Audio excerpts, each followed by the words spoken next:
Today, we are going to talk about my most anticipated reads coming out this year. There are 7 of them, and we're going to get into it right now. The first one is from an indie publisher, and it is called The Devil's Pocketbook by Ross Jeffrey. I've been meaning to read a book by Ross Jeffrey for quite some time now. I think I discovered him on Twitter, and then he has a YouTube channel, which I watched, and he did an interview with Josh Malerman, and they talked about his book Ghoul in the Cape, which if you've been around this channel, you know I love that book. And so he did an interview with him, and that kind of turned me on to Ross Jeffrey, who he is. He has several books out, but this is one of his newer ones that's coming out, and so let me give you a little bit of the synopsis for it. And also that name, I think, is great, The Devil's Pocketbook. Eric and Laura are in mourning for their daughter, who was born incompatible with life. To get away from their suffocating grief and the ever-present shadow that their daughter has cast into their lives since passing, desperately trying to recover their increasingly rocky relationship, they take a trip to seaside town of Polperro, and it's in Cornwall, but no sooner have they arrived than they realize that their grief cannot be so easily eluded. Drawn to the waters, Eric and Laura discover a large devil's pocketbook. So I don't know what that is. I don't know how you would know it was a devil's pocketbook, but I guess that's what we'll find out in the book. So inside this pocketbook, they find the miracle child that they could never have, Scylla, or Scylla. I think it's Scylla. I don't know how to pronounce this name. It's Scylla. So they find a kid inside of this devil's pocketbook, and that's the synopsis for that one. There's also a quote that Josh Malerman said. He said, "You will grieve the grief of the devil's pocketbook. You will bear the hope. You will discover too cruel wonder in a pod in a rocky bay. Even as you think, get away." Ross Jeffrey is the 2 things you long for most in an author of horror. First, he's fearless. Second, he's giving you, the reader, all that fear instead. And you guys know, like I just said, I love Josh Malerman. He's advocating for Ross Jeffrey, so I totally want to check this out. I've said before that when authors talk about other books that they've been reading and that they like, that makes me want to read it, so I'm super excited to read this book by Ross Jeffrey. That comes out May 23rd of this year.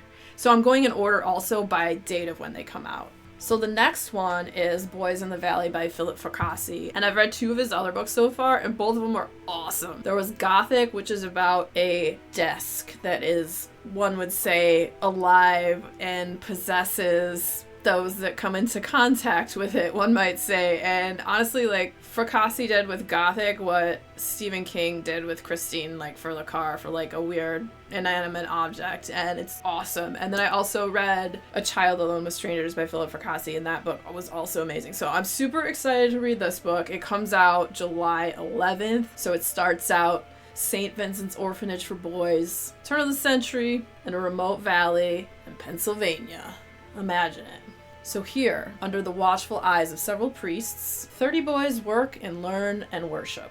They live their lives in a methodical way and get along despite different personalities and pasts. Peter Barlow, orphaned by a nighttime murder at his childhood home, has made a new life here. As he approaches adulthood, he has friends, a future, family, but then, late one stormy night, a group of men arrive at their door. This is never good, especially on a dark and stormy night.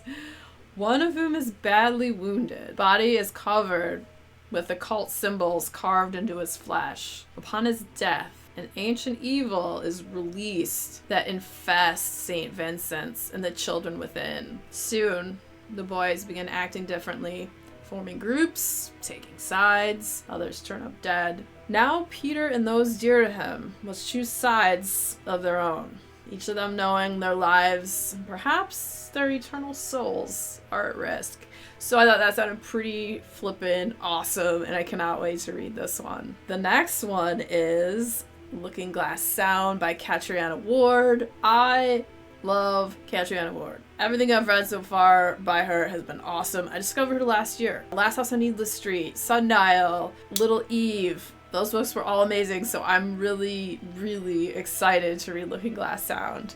It is the newest, twisty, psychological horror novel, and she is known for being super twisty, and I love it because I never see where these twists are coming or going, and I love it. It's great. In a lonely cottage overlooking the windswept Maine coast, Wilder Harlow begins the last book that he will ever write. It is a story of his childhood summer companions and the killer that stalked the small New England town, of the body they found, and the horror of that discovery echoing down through the decades, and of Skye, Wilder's one-time best friend, who stole his unfinished memoir and turned it into a lurid, best-selling novel, Looking Glass Sound. But as Wilder writes, the lines between memory and fiction blur. He fears he's losing his grip on reality when he finds notes hidden around the cottage, written in Skye's signature green ink. I can't wait to see where the twists and turns go with this, and that is out on August 8th.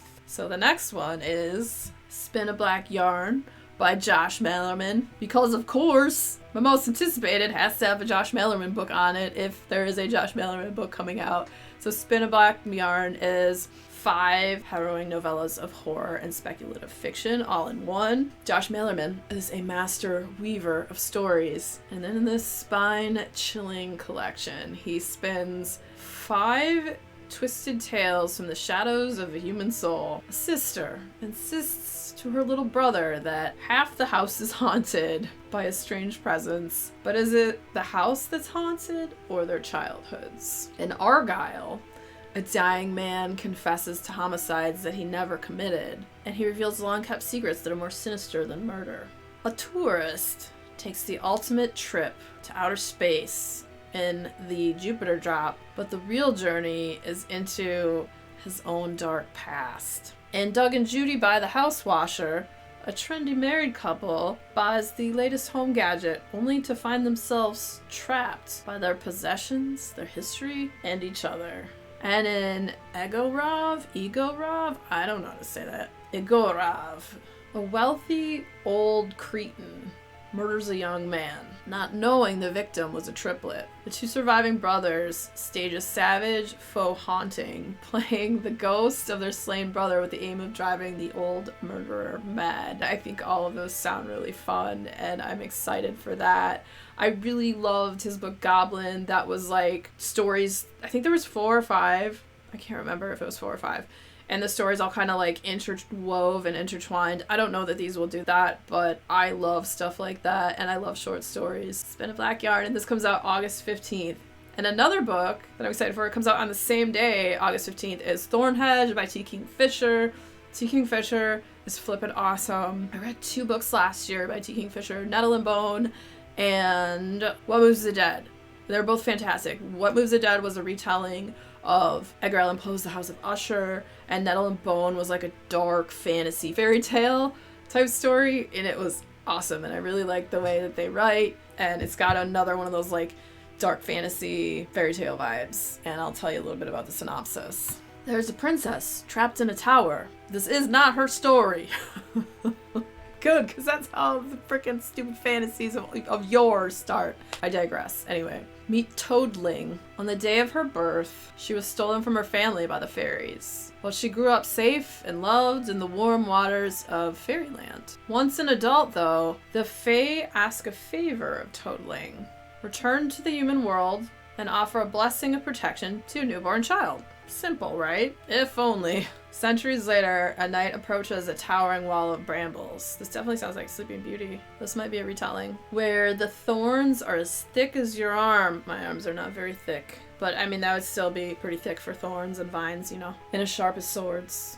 He's heard there's a curse here that needs breaking, but it's a curse Toadling will do anything to uphold. And that's all we got so far for the blurb on that. But I'm very excited. T. Kingfisher's awesome. If you haven't had a chance to read any of their books yet, there's so many of them. Definitely check them out. And I will have links down below for these books if you guys are interested. They are affiliate links, which is a great way to support the channel. It also goes to support indie bookstores. You can pre-order these and have some really fantastic books that we can both look forward to. And so another one I'm super excited for is Vampires of El Norte, and that's by Isabel Cañas, who wrote The Hacienda, which I loved, which was such a great haunted house story. So I'm really excited for this new release. And so let me tell you a little bit about it. Vampires and vaqueros face off on the Texas-Mexico border in this supernatural western. As the daughter of a rancher in 1840s Mexico, Nina knows a thing or two about monsters. Her home has long been threatened by tensions with Anglo settlers from the north, but something more sinister lurks near the ranch at night. Something that drains men of their blood and leaves them for dead. Something that once attacked Nina 9 years ago. Believing Nina dead, Nestor has been on the run from his grief ever since, moving from ranch to ranch, working as a vaquero. But no amount of drink can dispel the night terrors of sharp teeth. No woman can erase his childhood sweetheart from his mind. When the United States attacks Mexico in 1846, the two are brought abruptly together on the road to war. Nina as a curandera, a healer striving to prove her worth to her father so that he does not marry her off to a stranger, and Nestor as a member of the auxiliary cavalry of ranchers and vaqueros. But the shock of their reunion and Nina's rage at Nestor for seemingly abandoning her long ago is quickly overshadowed by the appearance of a nightmare made flesh. Dun dun dun! And unless Nestor and Nina work through their past and face the future together, neither will survive to see the dawn. And I love me a good vampire story. And then the next one that I am super excited for is Bookshops and Bone Dust by Travis Baldree. And that is the author of Legends and Lattes. And this book is kind of a prequel, and it goes back into Viv's life and what happened before she settled down in the city. This is like some of the adventuring, murderous lifestyle of before, and I'm so excited to read this. And if you read Legends and Lattes, you know, after you finish the book, there's that little like kind of short story at the end where they kind of go some into her backstory. So with this book, there's only a little bit of a blurb. This doesn't come out till November 7th. When an injury throws a young, battle-hungry orc off her chosen path, she may find that what we need isn't always what we seek. In Bookshops and Bone Dust, a prequel to Legends and Lattes, Travis Baldree takes us on a journey of high fantasy, first loves, and second-hand books. Viv's career with the notorious mercenary company Rackham's Ravens isn't going as planned. Super excited for that. I don't even remember where I saw it, but it's on the Macmillan website, the info on that. I know a lot of people are probably going to be really excited for that because Legends and Lattes was such an amazing book. There are a lot of good books coming out this year. I'm curious to hear if you guys have some most anticipated reads of 2023. Let me know down in the comments. Also, if you had fun hanging out today, hit that subscribe button, come back, see me again, and we'll talk about more bookish things and weird stuff.